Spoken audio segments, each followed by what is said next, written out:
What's up mga kabalen? So another day, another vlog na naman para sa atin. Ayan. So syempre we thank God for giving us another opportunity para makapag-vlog sa araw na ito. Okay. So this time naman na-invite tayo na mag-talk. Tayo ay magpe-present sa isang business conference ng mga business owners dito sa Edmonton, Canada. Ang organization na to ay tinatawag na UFEA. Ano ibig sabihin nito, sir? United Filipino Entrepreneurs. Ayun. And kasama natin ngayon ang running councilor ng Millwoods, Edmonton, Canada, si Consi Manny. Salamat po. Magandang umaga, magandang tanghali, magandang gabi. Saan man po kayong panig ng daigdig. Ayan. Welcome po. Yes, so si Consi Manny po, ang kanyang talagang pangalan ay Manny Bautista, and he has a Facebook page called Consi Manny. Follow nyo yon dahil napakaraming inspiring contents ang kanyang mga inilalabas daily. Ayan, okay. So Consi Manny, saan ba tayo pupunta ngayon at ano ang bibili ating lang muna gagawin? tayo ng kape, tapos tatahak na tayo. Pupunta na tayo dun sa venue. Ayun. No, kay Royce yun. Shout out nga pala kay Royce Toledo. Siya yung kasi ang history ng UFEA, yung Salad Master Kitchen yun and Training Center o hub ng Salad Master and Silver Apron. Ayun. But UFEA started in Calgary, another city, at dun din sa Salad Master sa Calgary. So historically malaking bagay para sa pagbuklurin at palakasin ng mga entrepreneur to Salad Master. Ayun. So we're very thankful to Salad Master dealers. Okay, okay. So ngayon na-invite po tayo dahil tayo magtutok regarding yung importance ng advertisement, ng marketing, and syempre mga influencers, kung paano ba sila makakatulong sa mga businessmen or mga business owner dito sa Canada or probably in general. So i-share natin yun sa ating mga kababayan dito sa Edmonton, Canada. Kaya abangan ninyo, tapusin niyo ang video at sigurado magiging exciting ito. Alright, let's go!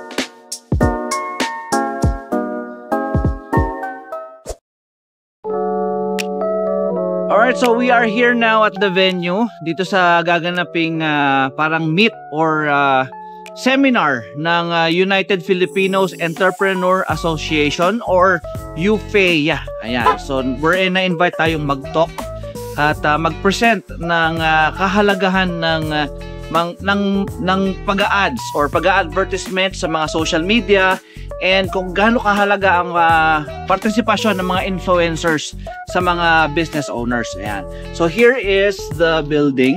Ayan. And we're gonna go in now and look at what's inside. Okay? Let's go. So ito siya. Wow. Ayan na. Alive ka na. Ayan.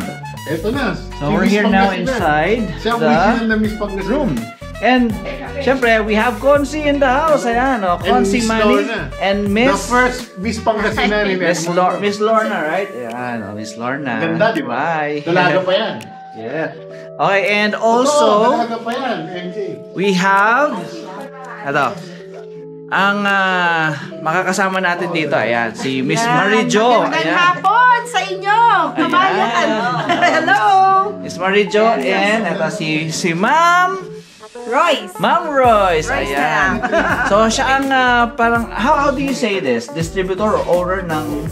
Distributor, Yeah, official distributor ng Salad Master. Salad Master dito sa Canada. Ayan. Yes, so our office is here at Sherwood Park. Yes. Yeah. So alam niyo yung mga lutuan na ginagamit ng mga celebrities, yun yung Salad Master. Yes. Kaya talagang high quality yung mga Salad Master na yan. Yes, Okay. made of 316 titanium. You can cook no oil, less oil, no water, and there's a science and art behind it. Yun ang pinakamaganda. Alright, abangan natin yan. Mamaya magpe-present siya at pagluluto niya tayo. Ayun, kaya matitikman natin kung gaano kasarap ang luto gamit ang Salad Master. Yes. Ayun. Thank you. Okay, mamaya. See you later. No, so nakita niyo na yung venue. And eto na, lagi na lang natin siya nakakasama. Ewan ko ba kung bakit. Ayan, no? Ang nag-iisang, yes, of course. Talaga yan. Sok de Mesa. So, oo nga eh. Lagi na lang kami nagkakasama ni Brad Sok. Ayan. Siguro talagang we're made for each other. May ganun eh. Ayan. Abangan nyo, mga kababayan. Kung ano yung mga i-share naming ideas na napaka-important. Oo. Siyempre, kasi di ba magtotalk ako? Siyempre, dalawa kami magtotalk. Sa kanya yung first part, sa akin yung second part. Abangan yan. Yes. Ayun. Alright. So sa kanya, hindi kailangan sikat para puntahan niya. Ang pinupuntahan niya talaga yung mga hindi nakikita, hindi napapansin, pero hidden treasure pala, hidden gem. So that's what he does in the Philippines. Now he brought the same concept here in Canada. So now you'll be seeing a lot of him doing vlogs, although not on a motorcycle anymore. Kasi mahirap yata ang motorcycle dito ng winter. Malamang paglabas mo, bago kumarating sa establishment, malamang sa kanang pag-usay yogurt. Okay? And so he's bringing that same concept of vlogging, presenting establishments, products, and all. So now he called himself as Kabale in Canada. Ladies and gentlemen, I'd like to introduce to you MJ Mendoza. Yes. Thank you so much, attorney, and thank you for that very flattering introduction. So yes, you are right, attorney. I was vlogging back in the Philippines, and I am more on prioritizing those business owners and establishments that are not being noticed. So talagang pinupuntahan ko yung mga tago, those remote establishments that people doesn't really know but really has good products or really tasty food. So as small as carinderias or as small as okay, so the reason why I'm showing this video and asking these questions, ladies and gentlemen, what we'll be talking about for the second part of this talk is about social media influencers. Okay, so now let's have a quick glimpse. What are we gonna be talking about on this topic? So our agenda for this one is what are social media influencers? What social media influencers do? And what type of social media, what are the types of social media influencers? And lastly, of course, is there any benefits of working with social media influencers? Siyempre, kailangan meron tayong what's in it for us, right? Do we have to work with them? Or do we need you, right? So, let's proceed with the slide. So, what are social media influencers? So, as defined, it's called social media influencers are, take note, users who have a large audience and are considered credible in a specific industry. So that means these people have a lot of followers. They have a lot of people that are watching specifically their videos every time they post. So they have a big network, just like our friend here, Soka de Mesa. So he has 500,000 followers. So imagine, every video that he posts, 500,000 people are watching.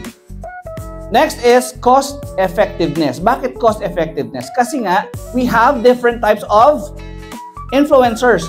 As it was mentioned here, micro-influencers can be more affordable than larger influencers. But if you're a big business that can afford Ivana Alawi, then why not, right? But what good thing about is, just like what Sok mentioned earlier, you can tailor fit your advertisement, your influencers based on your budget, your target audience.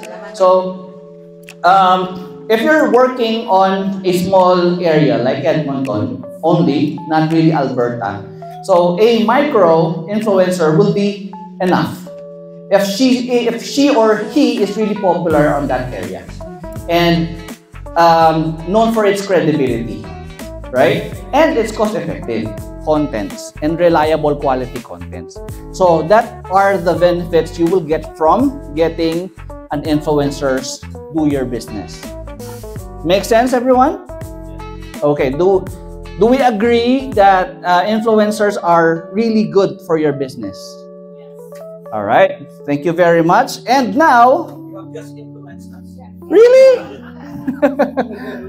So that's it for me, ladies and gentlemen, and that is my part of the talk today. And it was fun and an honor for me, you guys having us here. So thank you very much. So yun mga kabalan, no? Nakita nyo naman at napaka-interesting ng topic na pinag-usapan namin dun sa conference ng UFEA, no? At nag-enjoy ako dahil for a long time I get to present again in English. Grabe, lumabas lahat ng mga tinatagong English ko dun. Okay, so maraming salamat UFEA. Ang galing mo mag-English! Ano ka ba? Ano itatago mong talent mo? Napakagaling mo. Pinakita mo ang galing ng Pilipino. Oo naman. Isang galing ng Kapampangan. Oy, syempre. Sa pag-English, ha? Kaya nga salamat UFEA for inviting us, having us in your conference. At thank you kasi ginawa nyo rin kaming member ng UFEA. Oo naman, isang malaking karangalan at malaking pagbabago at kabutihan ng pagiging UFEA ninyo ni Sok at ang mga susunod pa mga vloggers. You are spreading the good news for everybody around the world. Ayun, okay. So maraming salamat Konsi Manny. Follow nyo sa kanyang Facebook page. And once again, this is MJ Mendoza and you are watching Kabalen in Canada. Goodbye.